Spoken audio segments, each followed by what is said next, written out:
আসন্ন ঈদুল আজহাকে সামনে রেখে ঢাকা ময়মনসিংহ ও ঢাকা টাঙ্গাইল মহাসড়কের গাজীপুর অংশে তীব্র যানজটের আশঙ্কা দেখা দিয়েছে।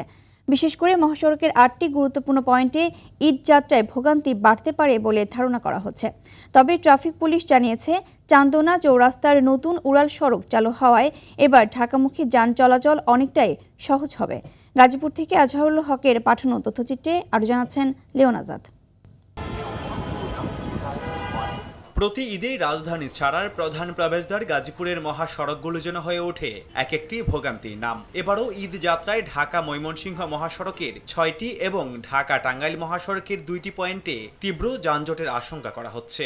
স্বাভাবিক সময়ে যেখানে যানবাহনের অতিরিক্ত চাপে চাকা থমকে যায়, সেখানে ঈদের বাড়তি গাড়ির চাপ সামলানো বড় চ্যালেঞ্জ।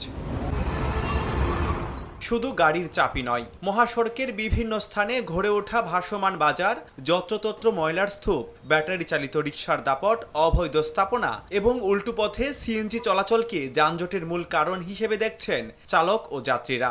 অনিয়ন্ত্রিত পার্কিং যেটাকে বলে, যেটার কারণে অর্ধেকের বেশি রাস্তা আসলে দখল হয়ে থাকে। গাড়িটা যাবে কিভাবে? ঢাকা ঢুকতে মনে করছে 10 ঘন্টা 11 ঘন্টা লাগে যায়।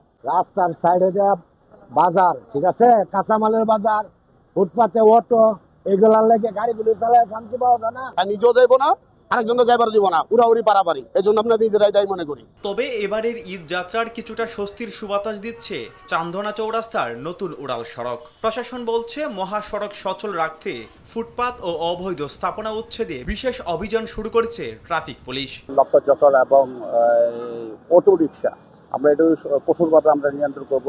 মোট কথা হলো, রাস্তার ফ্লো ঠিক রাখার জন্য যা যা দরকার আমরা সব ব্যবস্থায় রাখবো। সব বাধা পেরিয়ে ঘরমুখো মানুষের ঈদ যাত্রা যেন ভোগান্তিহীন এবং নিরাপদ হয়, এমনটাই প্রত্যাশা নারীর টানে বাড়ি ফেরা মানুষদের। লিওন আজাদ, RTV।